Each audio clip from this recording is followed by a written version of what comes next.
Good afternoon, everyone, and hope you had a great lunch break. And welcome to our afternoon session of the Environmental Resilience for Economic Growth and National Security virtual fly-in. I'm particularly excited for this session because our corporate government relations sessions are as always my personal favorite, and also because the invitations to these two individuals were kind of specifically curated based on conversation that occurred during our group interviews for this program and pre-sessions. And so I know they're individuals that you all are very much looking forward to speaking with. I'm going to take a stab at moderating this one, so I apologize that I will not be nearly as good as our amazing students who have moderated the first day and a half of sessions. But here we go. Our sessions, our guests today are Meg Villarreal, who is the Manager of Policy and Public Affairs for Nestle. In the US alone, Nestle employs 50,000 associates and manages a wide-ranging portfolio responsible for 27 billion in sales. Some of the best known brands include Stouffer's, Nespresso, Coffee Mate, Toll House, and DiGiorno, San Pellegrino and Gerber Baby Foods, and Purina Pet Care. It's part of Nestle SA, based in Switzerland, the world's largest food and beverage company, in total over 90 billion in sales. More about Meg, though. Meg has 20 years of public policy experience in Washington, D.C. and throughout the country. She currently supports Nestle's U.S. policy agenda and creates and maintains stakeholder relationships in policy areas critical to the business, including our favorite topics: energy, environment, and climate change. Before Nestle, she ran the government affairs shops at J.M. Smucker, Big Heart Pet Brands, and Del Monte Foods. So surely everyone in here has bought or consumed at least one or more products for companies that Meg has worked for, which is very cool. She's worked on Capitol Hill for a member of Congress from Missouri, managing his agriculture and education committee assignment. She received her bachelor's degree from the University of Missouri, Columbia, and lives in Minnesota with her husband and two daughters. And we also have Duane Simpson, who serves as a member of the North American Leadership Team and the Global Public Affairs and Sustainability teams for Bayer Crop Science. He's the head of North America Government and Industry Affairs and the sustainability team within the Bayer Crop Science Division, which is the company that I think, as you all know by now, resulted after restructuring and mergers of what was Monsanto, and worth noting that Duane also held similar roles at Monsanto when it was named that. Based in Washington, he and his team shape agricultural policy in the US and Canada at the federal, provincial, state, and local levels and influence policy around the globe. His team is responsible for the political relationships in the region, as well as maintaining and building partnerships with key customer and stakeholder organizations. He represents the company on the Biotechnology Industry Organization Board of Directors and the BIO Agriculture and Environment Section Board. He's held various leadership roles across state and local government affairs since joining the company in 2008, and has more than 25 years of experience in political campaigns, developing policy frameworks, and maintaining strategic relationships to shape agricultural policy. A Kansas native, he graduated with a degree in political science from Fort Hays State University, and he resides in Falls Church, which I ride through every day on my way home on the metro with his wife, Lisa, and daughter, Haley. Thank you both so much for being here. Yes, I can see you good. And all right. So as you know, the students will have most of the questions for you all, but I thought I would get us started with a few kind of overarching and orienting sort of questions. So for both of you, can you start by telling us your respective companies' public policy priorities at the moment, especially, not necessarily limited, but especially as they pertain to the environment and the economy? Well, thanks, Eric. I'll kick it off. Hi, everyone. So excited to be here with you guys today. One of my favorite parts of my job is being able to reach out to students who are interested in public policy and political science, and just engaging with them and letting them know the world of possibilities that exist if you're interested in a political career or a policy career going forward. I joined Nestle 3 years ago, and as Eric said in my bio, I handle our policy portfolio that includes climate, energy, renewable energy, regenerative agriculture, and sustainability. So a whole lot of topic and meaty issue areas in that set. For Nestle, we have had a long-standing sustainability mission as a company. We really feel that when you consider the challenge of feeding 10 billion people by 2050, you have to do it in a responsible and sustainable way. And to meet that challenge, we as a company are bringing together our global resources and our local know-how to really drive innovation. We are working with and harnessing the power of our employees, our farmers, our producer partners, our retail customers, and our consumers to redefine what it really means to be the world's largest food and beverage company, and to do so in a responsible, environmentally friendly, and sustainable way. Along this journey, we've set, and in many cases achieved, some really ambitious goals that'll make a real difference. We have a goal to reach net zero carbon emissions by 2050 globally. We have a goal and are well down the path of making sure that all of our factories and facilities globally are powered by 100% renewable green energy by 2025. And we have some new fantastic goals within our regenerative agriculture portfolio, especially as they pertain to the dairy industry. We are the world's largest procurer of dairy products. And so we are doing a lot of partnership with dairy farmers and dairy producers across the US and across the globe to really address some new practices and innovative technologies in the regenerative agriculture space. So to kind of just segue that a little bit into Eric's direct question around what our major policy priorities are, especially in the sustainability space, we kind of divide up our goals into what some of our federal policy objectives are and what some of our state policy objectives are. Under the federal bucket, we are very interested and very engaged in what will hopefully soon be a climate bill that comes out of Congress. We put together a set of really strong climate policy principles within an organization that we helped to co-found called the Sustainable Food Policy Alliance. The 4 members of that alliance are ourselves, Mars, Danone, and Unilever, so 4 of the largest global food companies.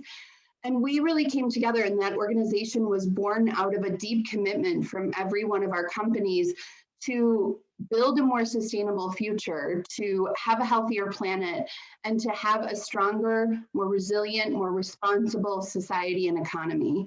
And so we put out a set of policy principles in May of 2018. And those policy principles have been the foundation of a lot of the work that we have done at the federal level. Within the policy principles, we advocate for a price on carbon. And we don't really specify exactly what that's going to look like because we wanted to be open to a range of possibilities that could be included in that type of policy. Not only a price on carbon for manufacturing, but looking at a carbon bank or some type of carbon market and credit system for the agriculture sector. We advocate for a lot of reforestation initiatives, and actually we're currently partnering right now with Senator Brian Schatz and a group of policymakers in the Senate that he has convened over the last couple of years on a pretty epic deforestation bill. And we are committed and partnering with their office on improving the language, on strengthening the language, and on really holding people accountable for the deforestation that exists within their supply chain. We also have taken some really progressive stances and have prioritized packaging and recycling. We actually just divested our Nestle Waters business and closed on the sale of that business just a couple of weeks ago. But prior to that, we were obviously very engaged in the plastics debate and the impact that plastics have on our world. And so in partnership with that, we've joined the Recycling Coalition. We've joined a number of very top tier recycling organizations that have been really pushing for not only improvements for our recycling infrastructure that we have in the US and decreasing single-use plastics, but we actually just came out in support of a major extended producer responsibility bill that was introduced in the state of New York a couple of weeks ago. So we are pushing for state-based EPR programs right now that will really build out an infrastructure for recycling and for reusing the packaging that we put out into the environment. Just briefly, I'll say on the state level, some of our major priorities really focus on renewable energy. There's a lot of issues with companies being able to access sustainable and long-standing renewable energy supply and sources within certain states that we operate in where there is a monopolized power system. And so we have been working within those states to hopefully change and affect policy in a positive way that opens the markets for renewable energy and makes it more price conscious for those businesses and for those individuals that are looking to get into sustainable renewable energy. So that is one of our #1 priorities. Our other is, I'll just mention briefly, electrification of our fleet vehicles. So we own several fleets that help with our distribution and transportation network, and we've been working on a number of electrification initiatives to not only build out the infrastructure for electric vehicles, but to invest in innovation that can help bring heavy weight trucks into the electrification space. So I just kind of rambled on, so I'm going to wrap up and pass it over, and happy to answer any questions. Thanks, Meg. Very comprehensive work going on there, Duane. Well, again, Duane Simpson with Bear. Obviously, a lot of it's interesting. I was taking notes as Meg was talking, and a number of the things that they're working on are on our list as well. So, Bear is a 3-division company. So first of all, I represent the crop science business, but we also have a pharmaceutical business and a consumer health business. That the consumer health business is the one that most people are the most familiar with. It's actually the smallest business we have, but it has brands that like aspirin is the most famous, but Aleve, Claritin, those types of Alka-Seltzer, those types of very well-known brands that people know the company for. So with regard to sustainability, so Bayer has made some pretty large commitments just in our crop science piece, that we are working with what we call the 30-30-100 plan. So we've made a commitment to see a 30% reduction in greenhouse emissions in all of agriculture, not just ours, but in the entire space, and helping to drive that. As part of that, we're going to get to net zero in our own footprint by 2030. And similar to what Meg had said, we're working on having 100% renewable energy at all of our facilities, not just in the crop science business, but all of those businesses. And that's more difficult than people think, because like in Louisiana, where we have a very large facility, there is no mechanism to, if you want to produce renewable energy and have that delivered, you have to sign up and you have to do it yourself, or you have to, if you want to co-locate it and you don't want to be a utility, then somebody else has to come in and become a utility to run that site.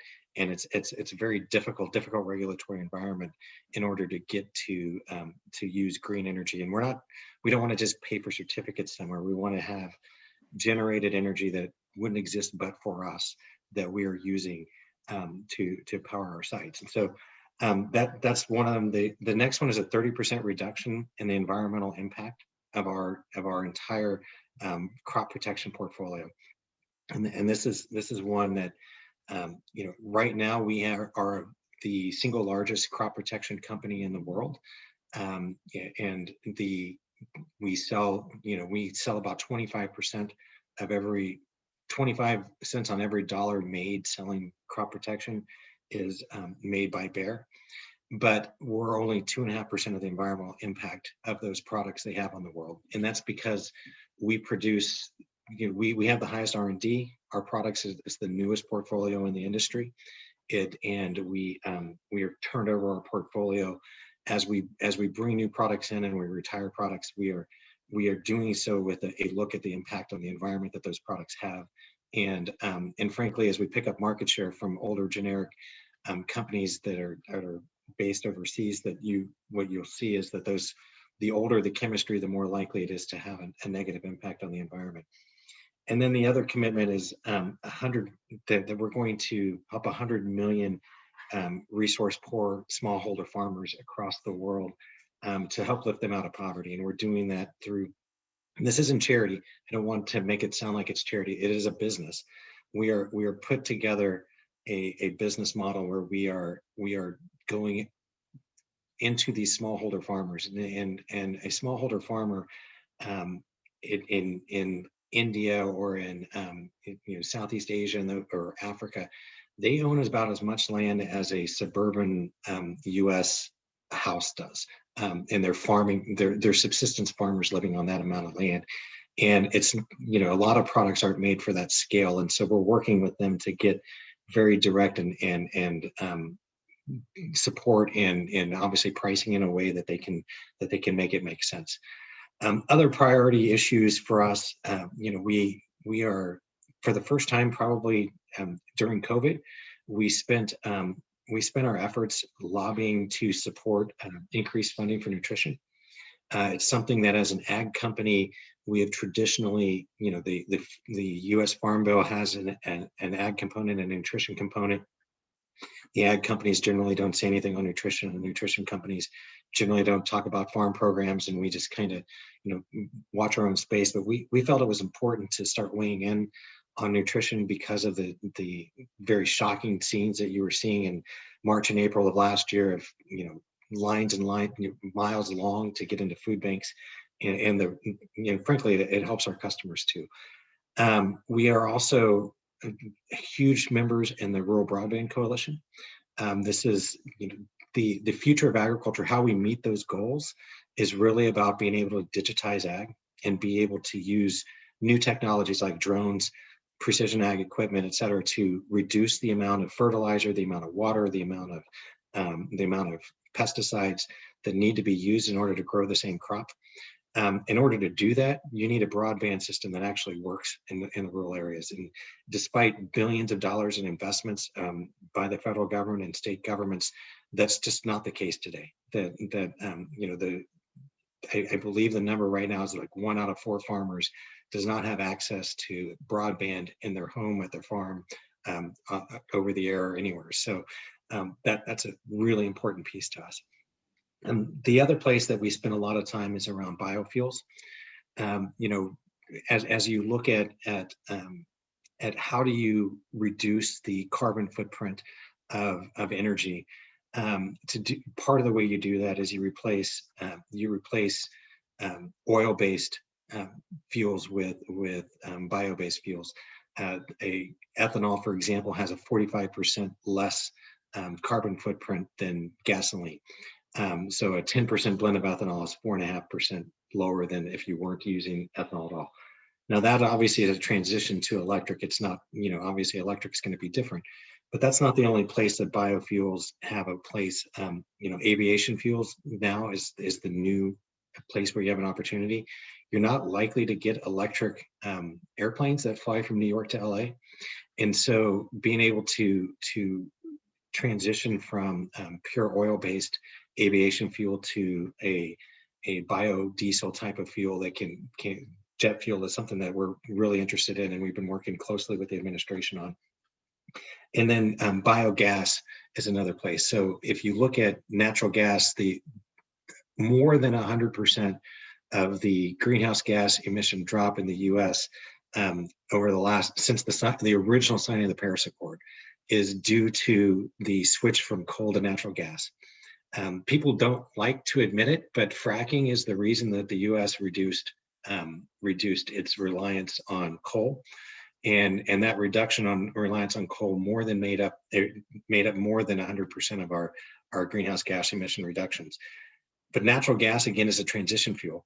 The question is can we move to biogas where you're using methane from organic material in the ag space? That could be from dairies, it could be from feedlots for corn, or for poultry, or for hogs or cattle.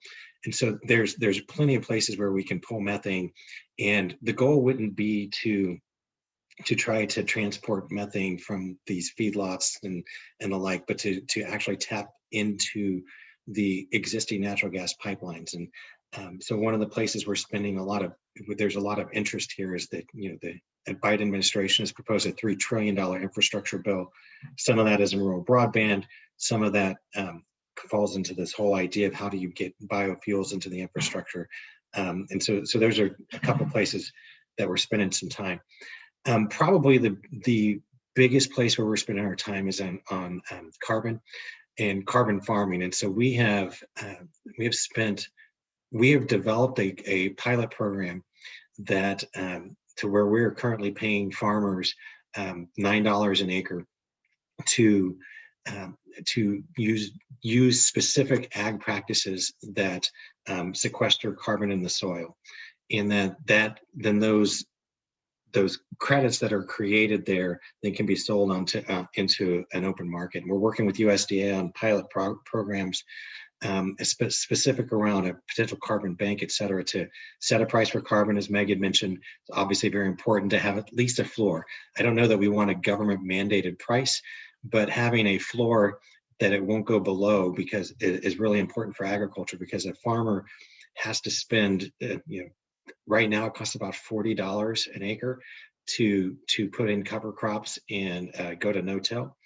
And to know that they're going to have a return on that investment on the back end is really important for them to be able to sell those credits on the backside. One of the main innovations that we've had in this space is that we've published open source peer-reviewed data that shows how much these various practices sequester carbon into the soil. It then is used. We've taken that research to all of the global certification programs and had it certified, so that you can use remote sensors to verify the carbon that's captured. And by doing that, we've driven down the cost of actually certifying that carbon below the market price for carbon. So until we created that innovation and we launched that pilot program last year, this year is the second year of that program, and we're doing it in Latin America as well. Before that, it was financially not viable for a farmer to have their practices in their farm measured, because what they got on the back end cost was less valuable than what they received on the front end. And so that now that the verification can be done remotely, farmers can actually turn a profit. And one of the things about sustainability is how do you define it? And one of the definitions is that you have to be able to do this over and over and over again. And, not just with resources, but you also have to be able to, the farmers have to be able to be profitable. If they're not making money, they're not going to follow those processes. So that's the biggest, probably single policy issue we're working at the moment. And of course, I don't want to leave that as all those things we're advocating for. Obviously, as a company, we have a number of products in the marketplace. We do spend a significant amount of time defending those products, defending the science behind them, and making sure that our customers have access to those tools that they need in order to feed these populations. And so we do spend a significant amount of time on that. Probably the biggest one in that space deals with endangered species. Currently, the way pesticides are regulated in America, the Environmental Protection Agency has to first make a determination on a new use of a product about whether or not it has an impact, whether or not it will leave the field, and whether or not it's likely to have any impact outside of that application zone on endangered species. If they determine that it could have an impact, then they have to work with Fish and Wildlife Services and the National Marine Services to determine how much that impact is, and then make mitigation to go around that. Since that law was passed over a decade ago, not one single pesticide has ever made it through the entire process. What happens is they end up being litigated in court. A negotiated settlement is approved, and we regulate through litigation, which is not really based on science. It's based on who has the best lawyers and who has the what the political party is that is in charge of EPA and what they're willing to do. Currently, there is a 1,400-year backlog, which obviously there's not enough resources to fix that. And so what we're working on with the agency, with the rest of industry, is how do we reform what it is we're measuring so that it can be done efficiently, so that and so that they can frankly focus on the ones that are most likely to impact endangered species first, and have a prioritization schedule rather than whatever happens to be the lawsuit of the month. And so it's a huge undertaking. It's one that doesn't have much consensus at the moment.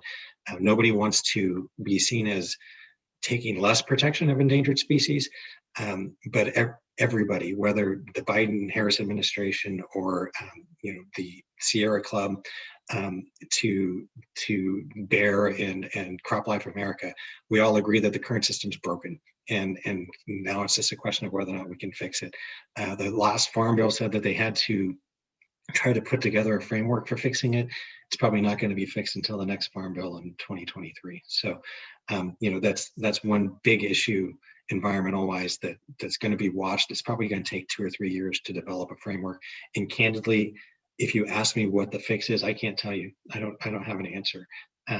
But I can tell you what we have is broken. And so, we've got to work through that. I'll stop there. Eric, I know you've got a list of questions, and I'm sure the students will have a bunch as well, and probably get more out of this conversation if we're answering their questions than telling you what I think you want to hear. Yeah, both of your answers covered so many topics that I know are of interest to them that I'm going to put my questions on hold and turn it over to them. And Maureen's going to open the floodgates here. Over to you, Maureen.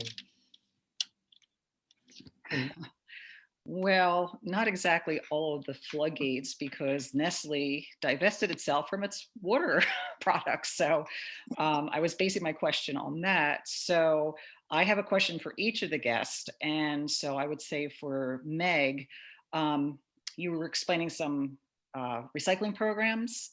You were commenting that Nestle is engaging in recycling programs. So could you please explain those in detail?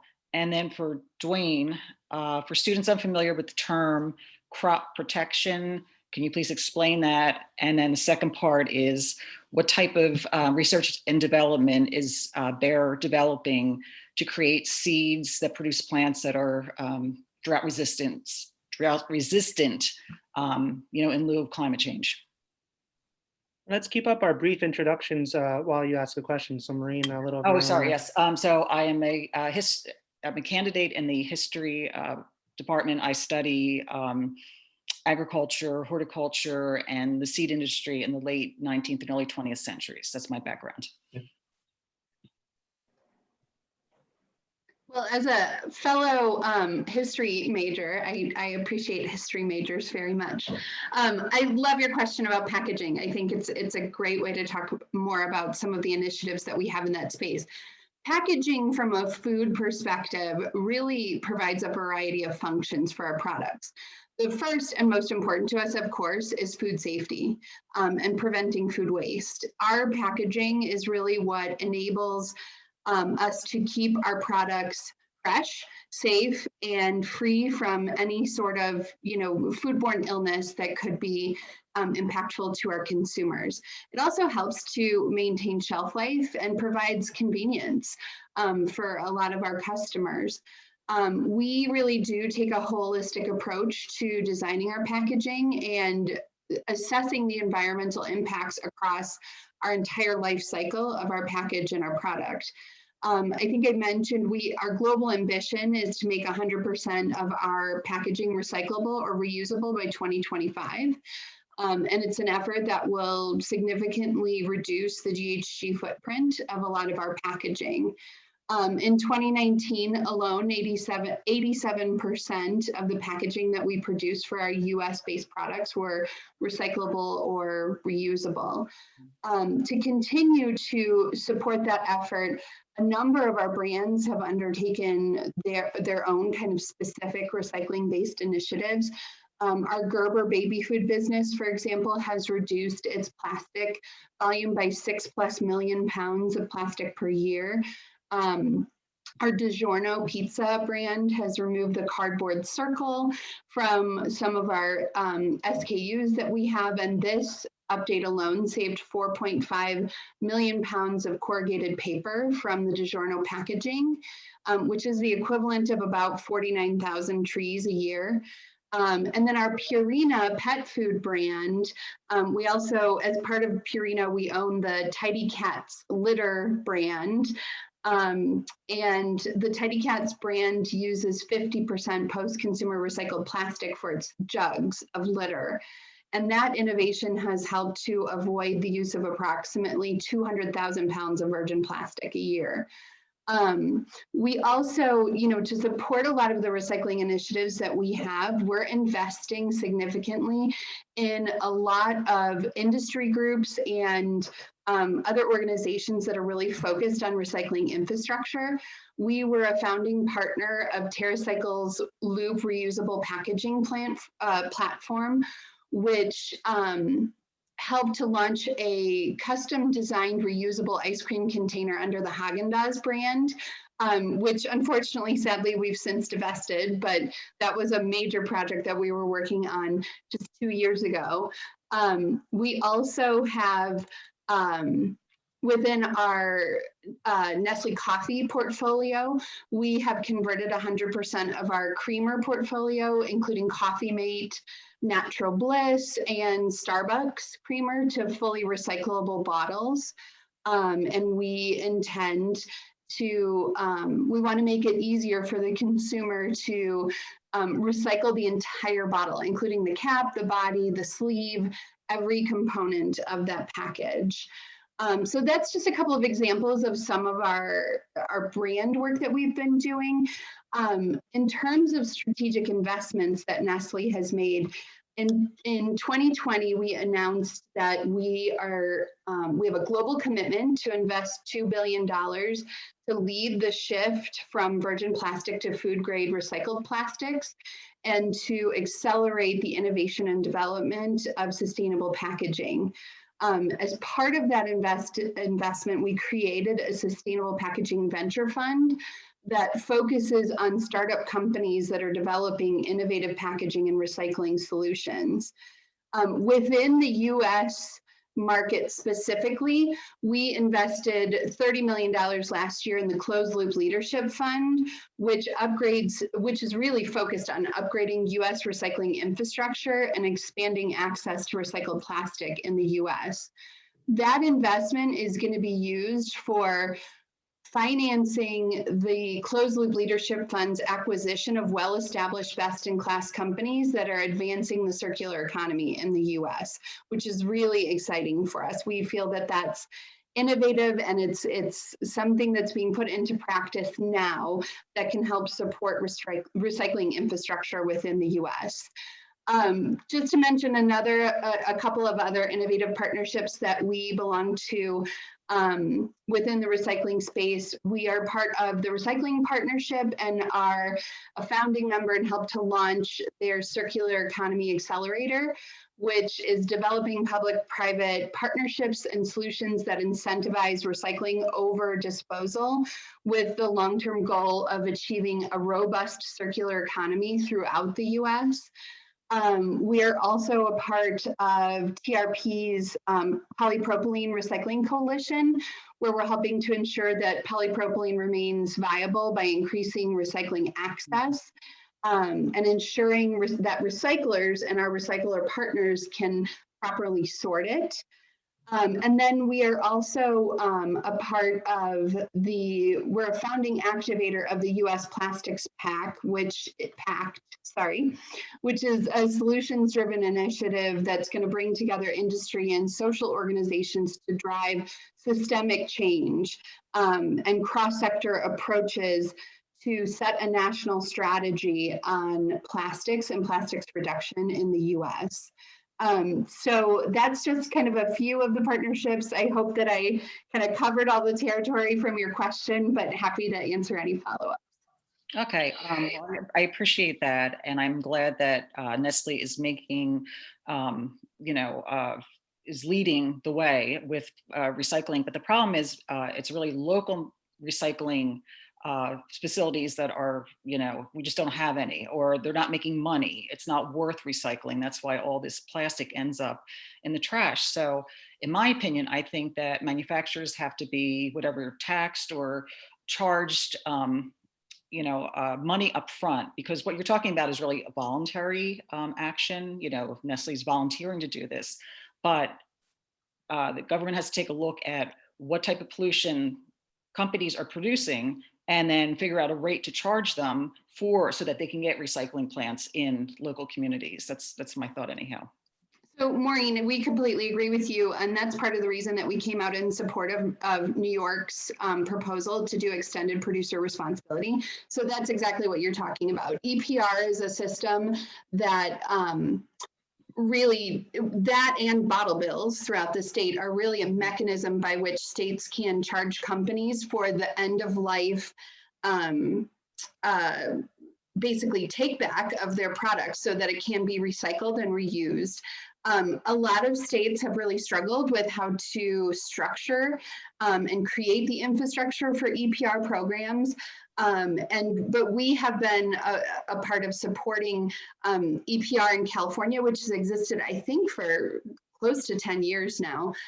New York is the newest state that wants to tackle EPR. And of course, they have a really robust recycling program, especially within New York City and Manhattan.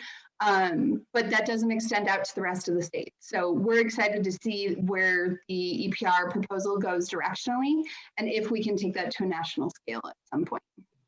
Okay, thank you.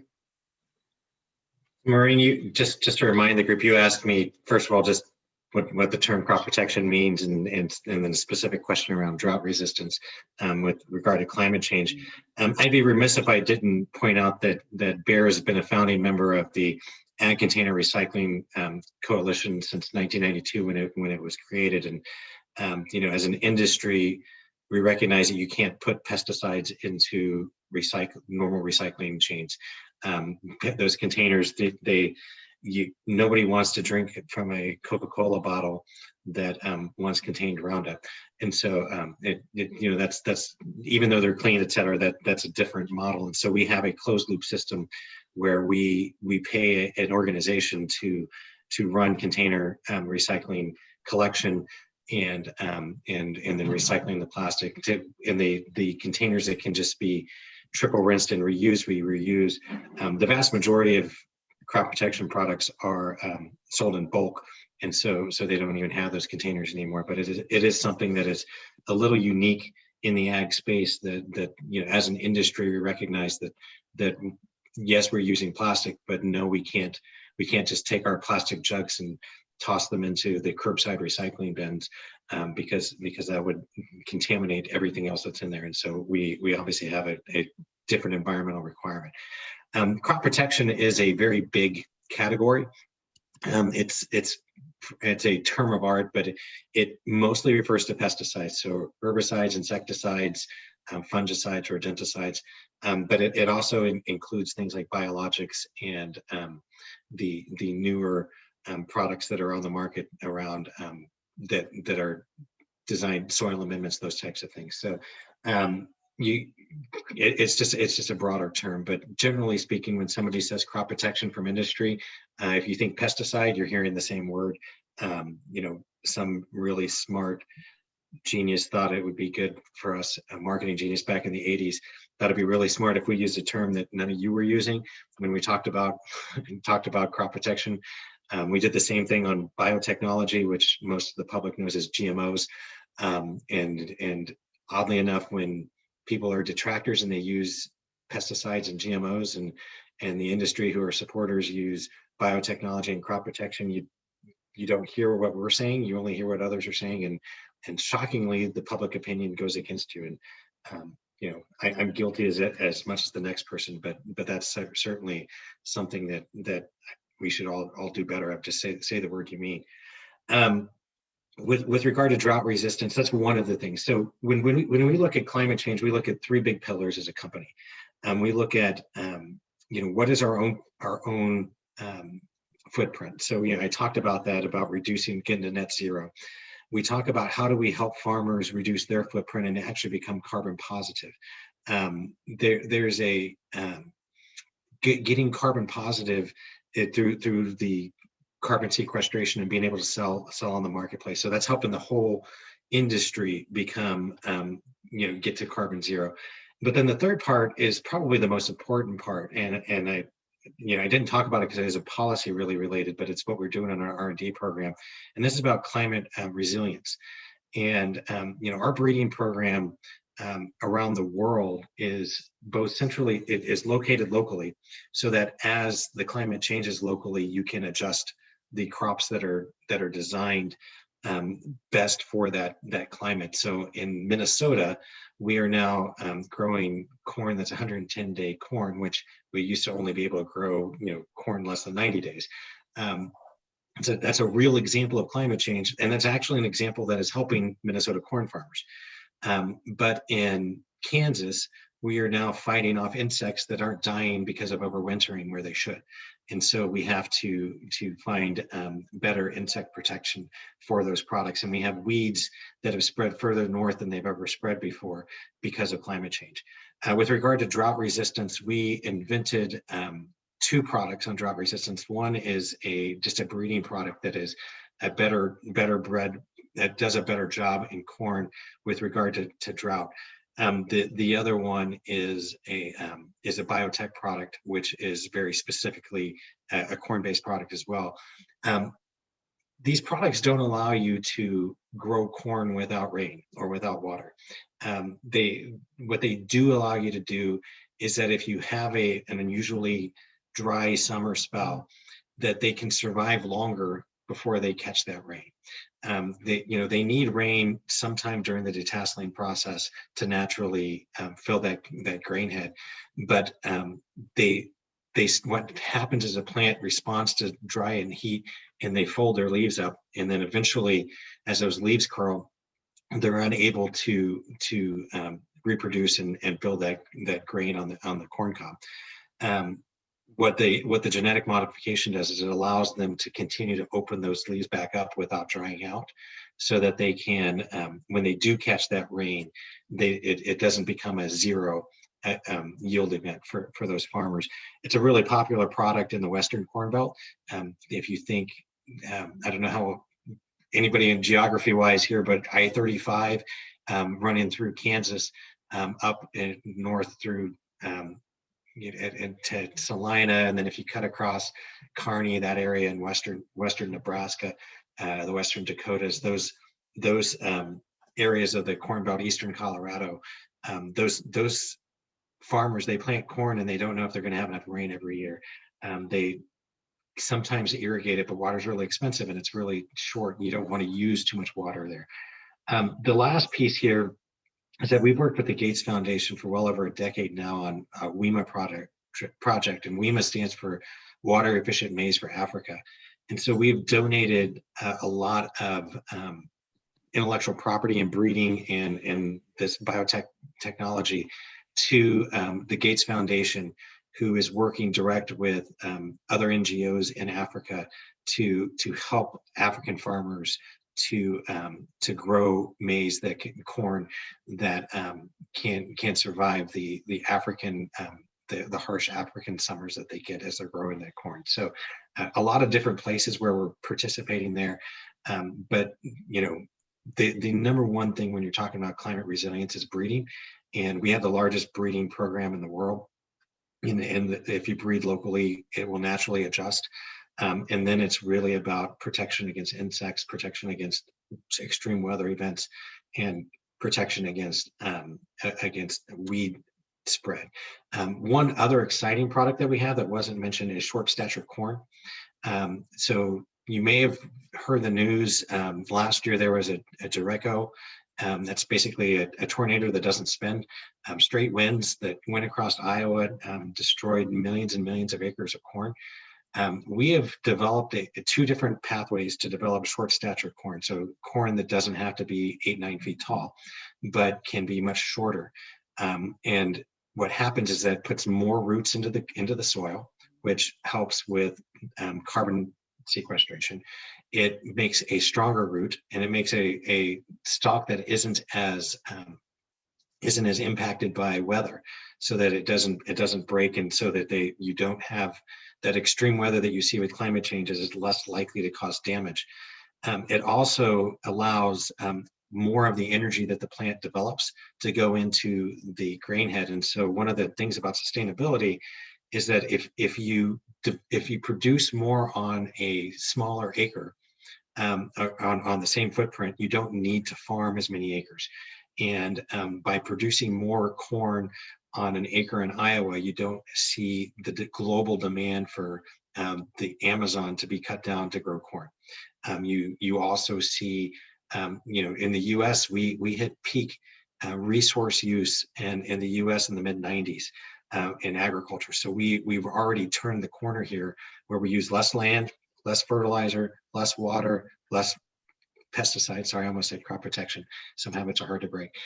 Less pesticides for every one of our crops. And so it's really important, because we've turned the corner. We're getting more from less, and we're seeing that in the more advanced agriculture places. But over the next decade, we hope to be able to see that trend continue and speed up around the world, where you're getting enough yield off of the acres you're using that you can start seeing reforestation. We've seen that in the U.S. I mean, we're just as concerned, as Meg had mentioned, around deforestation in India and in Brazil. But the other trend that's a positive trend that nobody talks about is reforestation, and that we're seeing that in Europe, we're seeing that even in China, we're seeing that in the U.S., where because we're able to build more, grow more on the acre that we're currently using, that we're able to put land back into nature that needed to be farmed just a decade ago. And that's despite a growing population and obviously all the other resource needs we have. Thank you. Thank you both. So we have about 10 minutes left. I want to make sure Kristin and Carlos both get to ask their questions. So I think what I'll do, so you can both judge how much information you need to give on both, I'm going to have Kristin and Carlos ask their questions back to back. And then, I suppose each of you would have about 5 minutes to address both of their questions. Kristin? Thank you, Eric. It's kind of a big question, so I'll try to make it quick, and also, hopefully it's a concise answer. But so in pushing policy, well, I'm a graduate student here at FIU. I have a background in biology, but I'm studying geosciences now. Very interested in food production and solutions for economic issues in our solutions for environmental issues in our economic system. So so I'm really interested in all of this and your roles in policymaking. So I'm curious, where do you tend to find conflicts when you are pushing for policies that address environmental issues that are at odds with your company's profit motive? At which point do you find those conflicts? And also, so it's kind of a double question, where do you tend to find common ground with conservationists? And Carlos, let's just throw yours in, and then we'll see if there's time for Marcelo's as well. Okay. My question, hi, sorry. I'm Carlos. I'm a physics student here at FIU. Thank you so much for getting your time to speak to us. My question was, what for you, Duane, is what do you think it has been the biggest challenge faced with the merger, and what has been like the preliminary perception of the merger internally within the company? All right, so two questions on the table about when these goals and profit motive conflict and the outcome of the merger of the company. I guess Duane, then Meg for. Yeah, I can probably touch both those questions and then let Meg close us out. How's that work? So the first one is, we've tried to realign our business around the UN sustainability goals. So our business's vision is one of healthcare for all and hunger for none.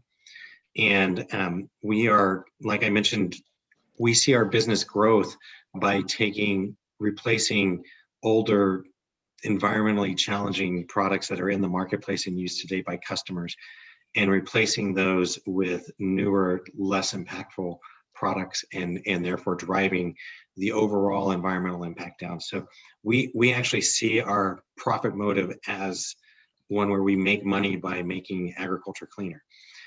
So that's that. I hope that answers your question. It sounds, every time I hear our executives talk about it, I always hear that and I think, boy, that sounds like a really good line.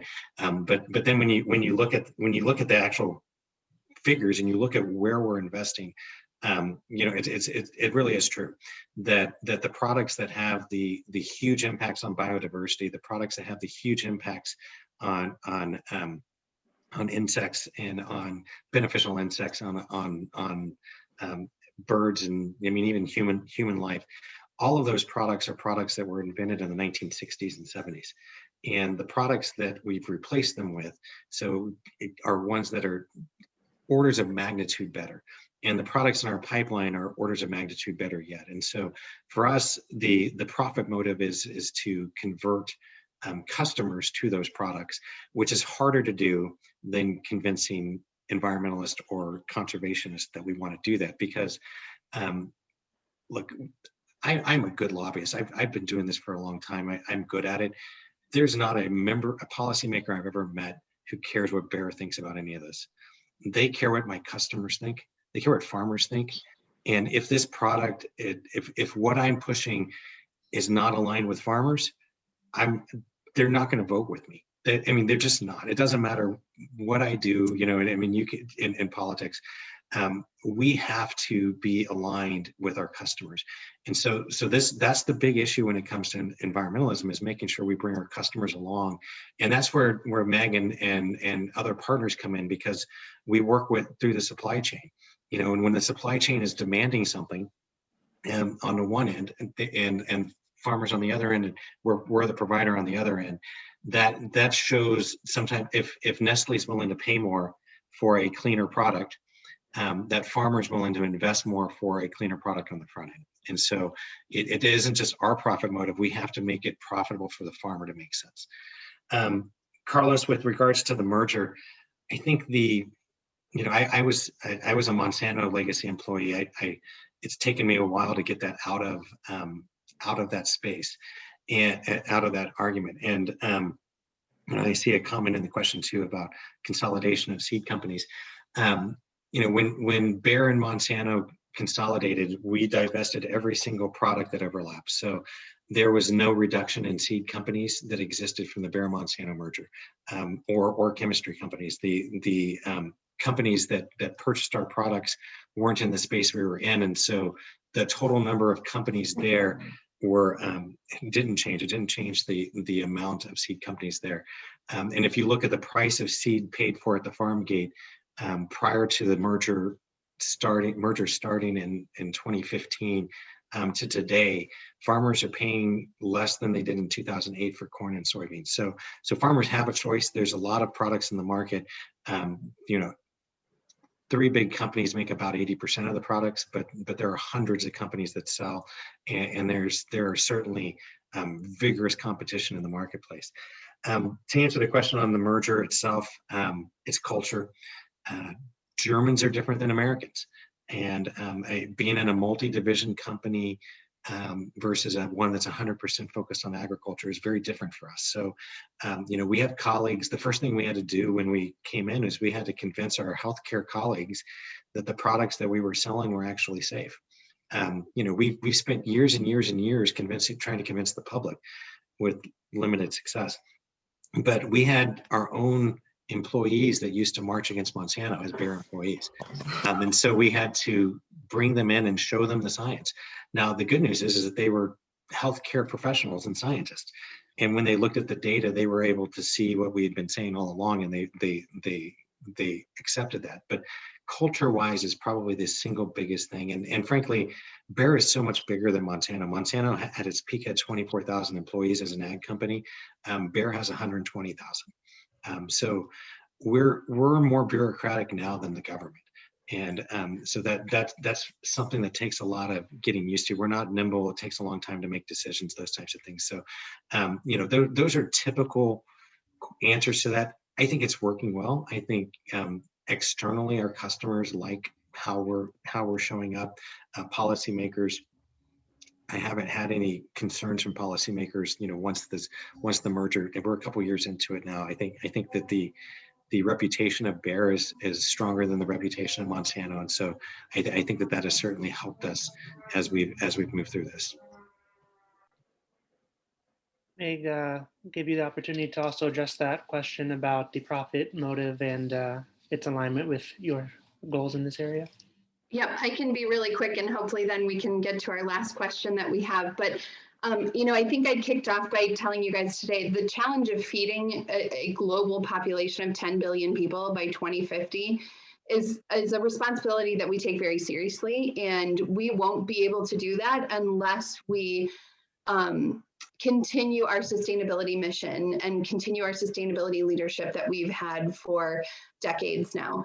It really is a top-down approach at Nestle. It comes from our CEO. He not only believes that sustainability, climate, renewable energy, et cetera, regenerative agriculture is super important for our business. He personally is incredibly passionate and looks for opportunities for us to partner with governments and partner with other NGOs in the environmental space to be able to really move the ball forward. I think one of our most important partnerships, just because we were talking about profit, is in the US. Here we are one of the founding members of the Ceres network. It's CERES. Check out their website, they're amazing. Ceres was started back in the 80s as a group of investors that wanted to come together and talk about how they could push companies to become more sustainable and to become more green through investing in those companies that committed to it and then holding them accountable and holding their feet to the fire. It became so popular that they have a pretty huge investor network right now that controls trillions of dollars in capital assets. Which is amazing. So they started the BICEP network. I think it was in the late 90s. The BICEP network is the company network then that supports a lot of the investor work. So those companies that are really invested in and have strong goals around climate, around sustainability, around renewable energy, it's a platform to create policy change, but also to work with the investor community to invest in those companies that are really putting forth the technology that's going to move us forward. Hey, real quick before you go to that last question, I neglected to, on Kristin's point, in 2020 we did add into our executive compensation. In order to qualify for their bonuses, our executives have to meet their environmental targets. So, not a lot of companies do that. We're one of the few that do.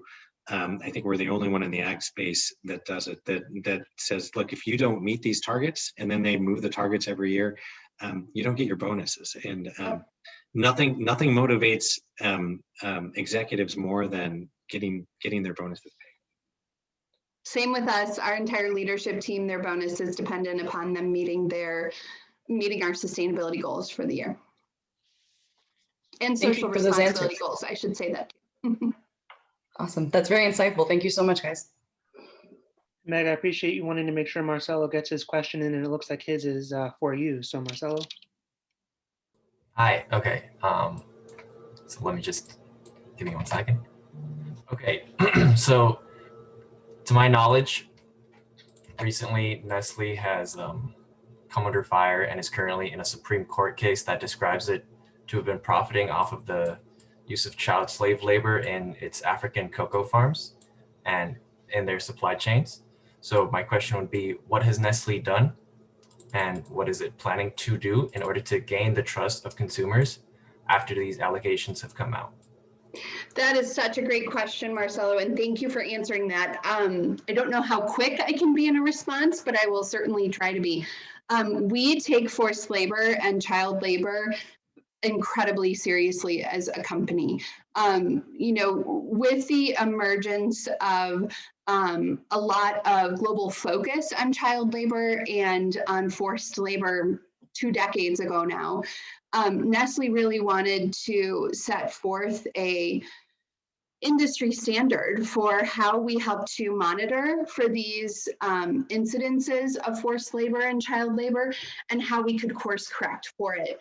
We actually created a set of internal protocols for all of our suppliers that required them to certify that there was not forced labor or child labor within their producer system, within their farm or within their co-op or within any sort of area in which they were working, the processing plants and whatnot, because I'm thinking mostly of cocoa and coffee. It's not perfect. We send Nestle personnel to every supplier that we have to be on site and to certify that there is not child labor and forced labor within their network. But the minute our person leaves, there have been and are occasions where it has happened. And if it has, we have immediately ended contracts with that producer and that supplier. We've complied with all reporting mechanisms for that particular country or that particular province, as well as US laws relating to forced labor and child labor. And so we are eager to see the outcome of the Supreme Court case. We've argued as part of the case that we feel like within our supply chain, we've put all of the accountability measures in place to be able to ensure that we don't have forced labor and child labor within our system. But if other companies or NGOs have a better way of doing it, we're always open to that conversation. We want to improve. Nobody wants to have forced labor or child labor within their system. And we've invested deeply in trying to correct instances of that type of labor that's happening in other countries. And we're deeply committed to doing that into the future. Meg, Duane, thank you so much for the comprehensive overview of all that you are leading and for answering our student questions. We appreciate your time greatly. It was nice to meet you. Nice to meet all of you. Thank you. Thank you. Likewise, it was a pleasure. Thank you so much. Thanks. Thank you.